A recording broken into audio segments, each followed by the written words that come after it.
The day my brother-in-law sat across from me in my own living room, arms folded, voice pitched low and rehearsed like a man who had practiced this in his car on the way over, and told me that real strength meant absorbing the hit and keeping the family together. I had already absorbed everything, processed everything, documented everything, and signed my name on a set of legal papers that he had no idea existed. He thought he was talking to a man standing at a crossroads. He was talking to a man who had crossed that road 23 days before he opened his mouth. My name doesn't matter. What happened to me does. Let me take you back. It was a Tuesday in March. My wife had an early showing across the river in Alexandria and was gone before I was fully awake. She kissed my forehead, said she'd grab coffee on the way. Normal, ordinary. Nothing about that morning that would register as anything other than a Tuesday morning in a 16-year marriage. What wasn't normal was what she left behind. Her work bag, a big tan leather tote she carried everywhere, the one I'd given her 2 Christmases ago, was sitting on the passenger seat of my truck. She'd been driving it all week while her Accord was in the shop for a brake job. I had my coffee, got dressed, figured I'd drop the bag by her office on my way in. I unzipped it just to make sure I had the right one, just to check. There was a hotel key card, not from any hotel I'd ever seen the inside of, and underneath it, folded once, a gift receipt from a jewelry store in Tyson's Corner. Men's watch, $340. I am 57 years old. I spent 20 years in the United States Army, most of it in logistics and supply chain, moving equipment and personnel across 4 continents on timelines that did not allow for errors. After I retired, I spent 15 more years as a federal contractor, doing the same work in a slightly nicer building with slightly better parking. I am not an impulsive man. I have never been an impulsive man. I sat in my truck in my own driveway for a long moment, then I drove to work. Welcome to Dad's Real Revenge. Make yourself comfortable because this one doesn't move fast, and neither did I. Drop a comment, let me know where you're watching from. Hit the like button, subscribe, I promise you're going to want to stay for all of it. That evening I came home before my wife, I made dinner, set the table for 2. When she walked in at 6:45, I handed her the bag, said I'd found it on the seat. She thanked me. I watched her face for anything. Nothing moved. Not a flicker, not a hesitation, not a single thing. How was the showing? I said. Good, she said, might have a buyer. We ate dinner. She asked about my day. I asked about hers. The same easy rhythm we'd kept for 16 years, only. Now it felt like watching something from the 3rd row of a theater. Slightly too far away to see the seams, but close enough to know they were there.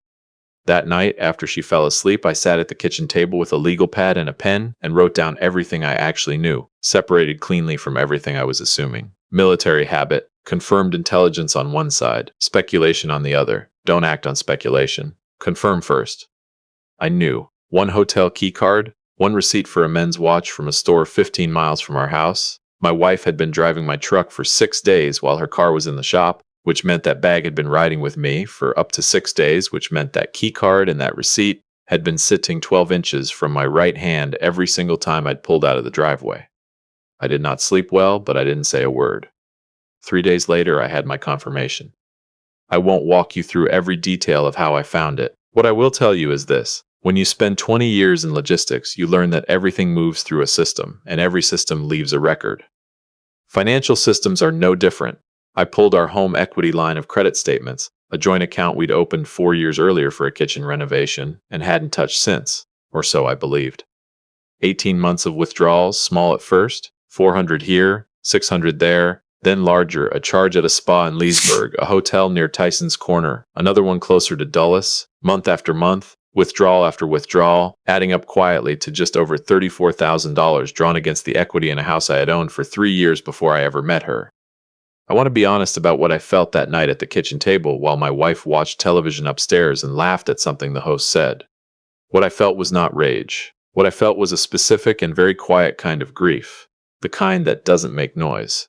The kind that fills your chest like cold water, slow, thorough, until everything inside is a different temperature than it used to be, and you understand without any drama at all that you are never going to look at the same life the same way again.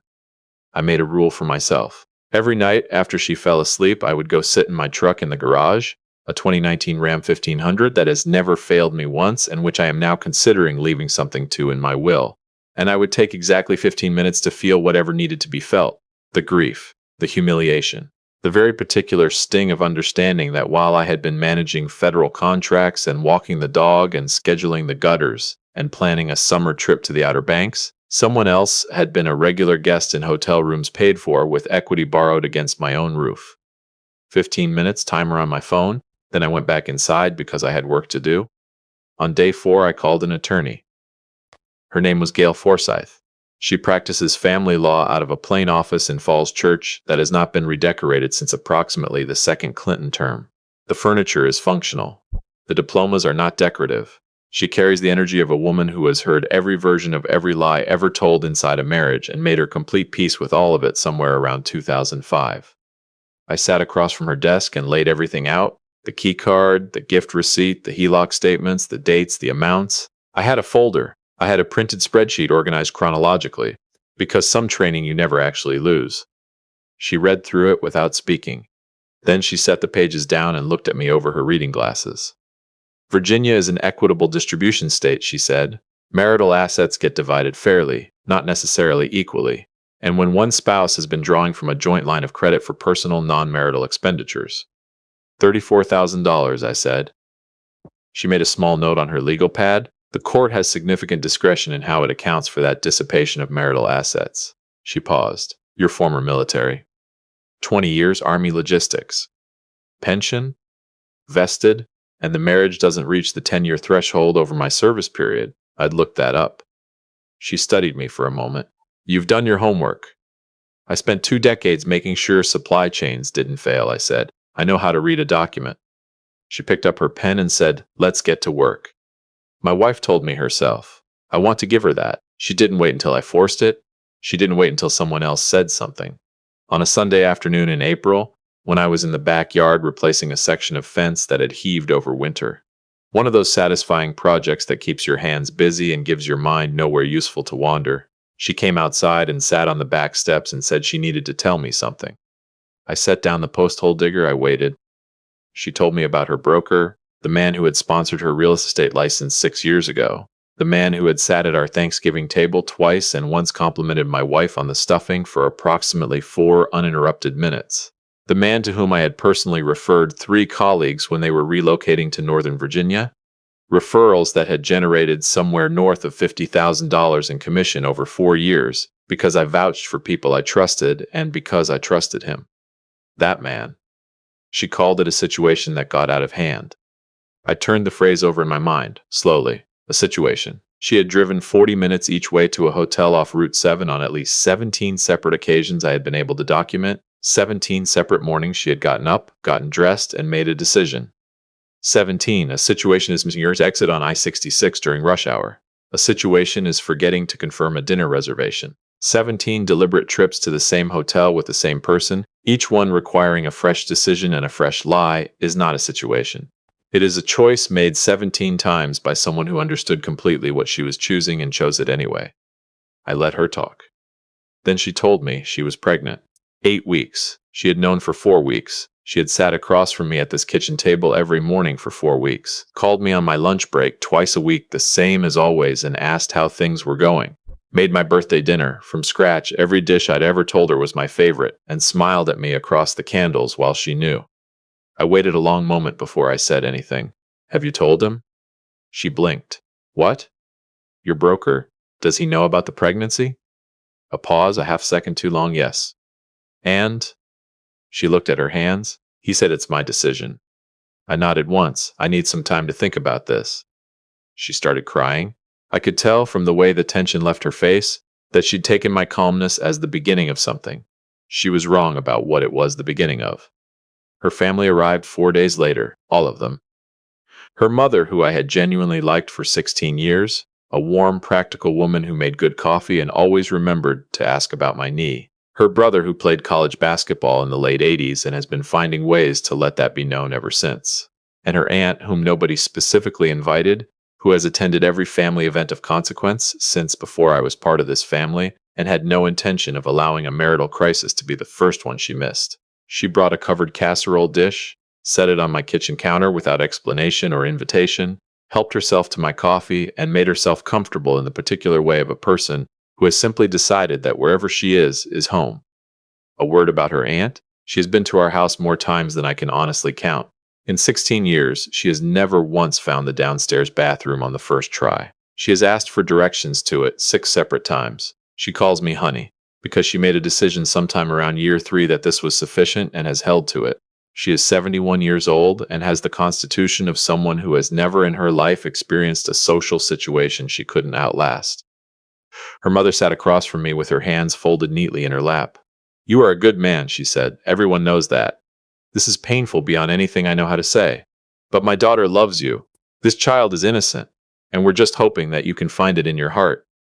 "I hear you," I said. "I hear every word of what you're saying. I just need a little more time to make sure I'm thinking clearly before I make any decisions." She reached across and put her hand over mine. "That's all we're asking, sweetheart, that's all." Then her brother leaned forward with his forearms on his knees and looked at me the way men look at someone whose answer they've already decided. "I'm going to be straight with you," he said. "I appreciate that," I said. "You're a veteran. You served 20 years. I respect that more than I can say. And you know better than most people that real strength isn't about cutting and running when things get hard. Strength is staying. It's absorbing the hit. It's holding your family together when it would be easier to walk away." He paused, letting that settle. "You leave this marriage, that's your right. But that's not the legacy of a man who gave 20 years to this country. That's the legacy of a man who couldn't hold it together when it actually counted. Is that who you want to be?" He said it like he'd solved something, like he'd shown up, delivered those lines with the right amount of gravity, and now the work was done. I looked at him. I looked at her mother with her folded hands. I looked at her aunt, who had removed her shoes and was sitting on my couch holding a mug of my good Ethiopian single origin that she had brewed herself without asking, looking entirely serene about all of it. I took a slow breath. "You know what?" I said quietly. "You're absolutely right. I need to think very carefully about what kind of man I want to be in this situation. I'm grateful you said that." He nodded. His shoulders dropped. The release of a man who has just finished a job. The room settled. Her mother exhaled. Even her aunt paused her coffee and looked respectful for a moment. And right there in that living room, I want to tell you exactly what none of them knew. They didn't know that Gail Forsyth had already filed the divorce petition, that a process server had been scheduled for the following Tuesday, that I had spent 3 weeks reconstructing 18 months of joint account withdrawals into a color-coded ledger Gail had described as the most organized financial documentation I've received from a client in 22 years of practice. They didn't know that I had quietly reached out, by personal email, nothing aggressive, nothing that could be characterized as anything other than a friendly professional heads-up, to the 3 colleagues I had referred to my wife's broker, suggesting they might want to speak with a different agent before their next transaction. 2 had already made the switch. The 3rd was in conversation. They thought they were in a room with a man who hadn't decided yet.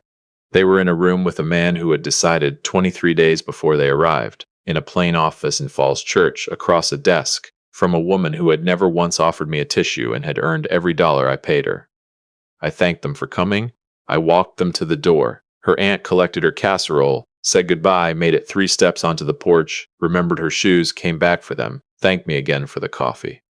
"Anytime," I said. "You know where everything is." She smiled at that. She genuinely did.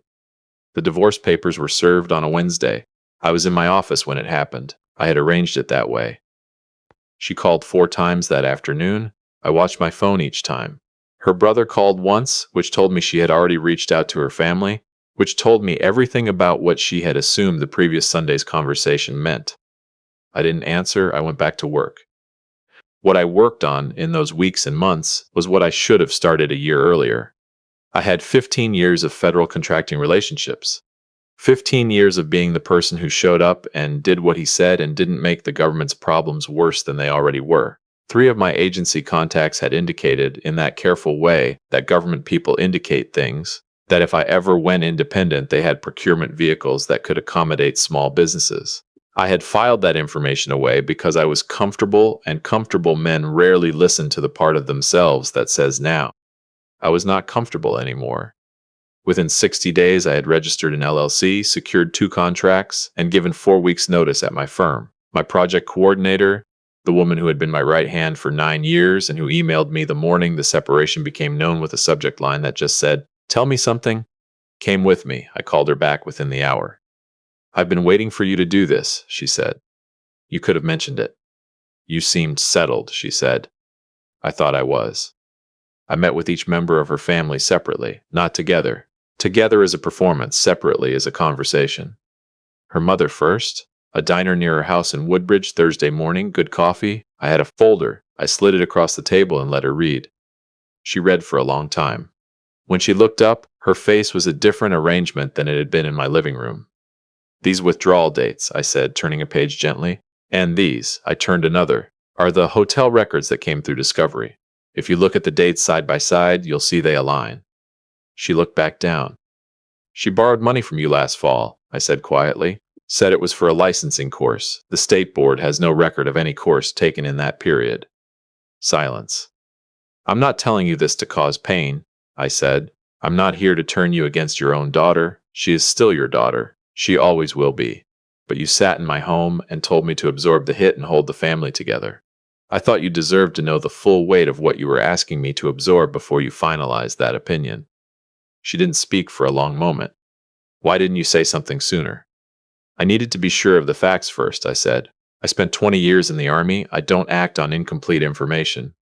Her brother was harder. He pushes back. It's how he processes, reframing and arguing until something finally gets through. I let him go for a few minutes. Then I put the folder on the table. He got quiet around the third page. By the fifth, he'd stopped entirely. I said, "You told me that a veteran's legacy is absorbing the hit and keeping the family together." He didn't respond. "Look at that folder," I said, "and tell me who in this situation actually failed to keep this family together." He sat there for a long time with the folder closed in front of him. The confidence he'd walked in with had gone out of him like air out of a tire. Not drama, just physics. "I didn't know," he said finally. "I know you didn't," I said. "That's the only reason I'm here." I left him the folder. I picked up my coffee and walked to my truck in the parking lot and drove back to the office. Her aunt got a phone call. I was not driving anywhere for a third sit-down with a woman who has navigated my house for 16 years without learning where the bathroom is.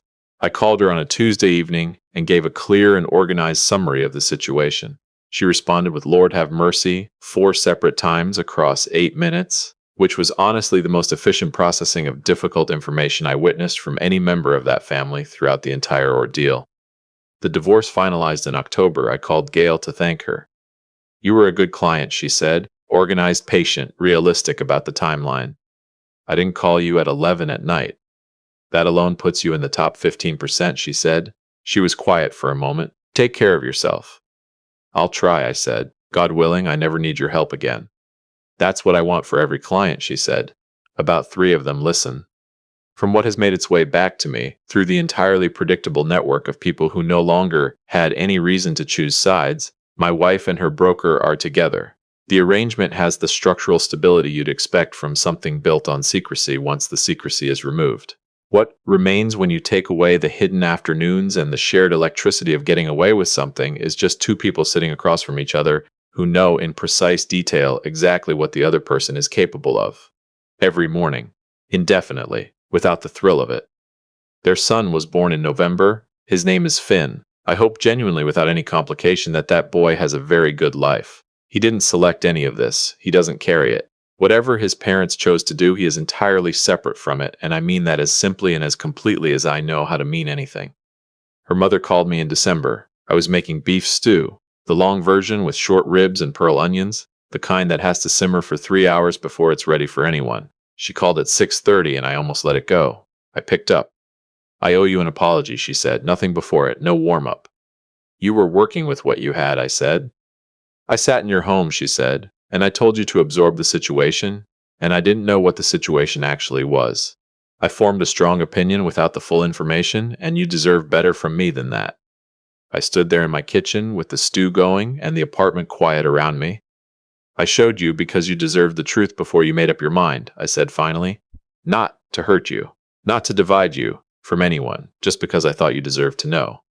"I know that now," she said quietly. We talked for a while after that. She asked about the business.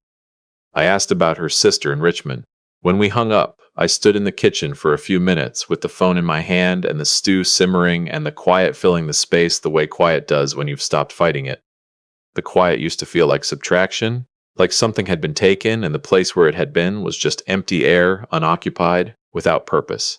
Somewhere around February that changed. The quiet started to feel like mine, like something I had earned, Step by step, folder by folder, 15 minutes at a time, sitting alone in a truck in my own garage, until I had built enough of a foundation to move. I went back to the stew, added a little more salt, tasted it again. It was good. My brother-in-law told me that a real man absorbs the hit and holds the family together. He wasn't entirely wrong. He just had the direction backwards. I absorbed every hit, every single one, in 15-minute intervals, alone, in the dark, without asking anyone for help or sympathy, or a story about someone who'd had it worse. And then I held my family together. My family, the one I'm building now quietly, with my name on the door of a business I started with my own hands and 30 years of doing exactly what I said I was going to do. Her family told me to accept the situation and move on. I did, just not the way they meant it. And that gap, that very specific, very quiet gap between what they intended and what I actually did, turned out to be the most important distance in the entire story. I'll live in that gap. Turns out it's a perfectly good place to be. The stew was excellent. I've made it 4 times since.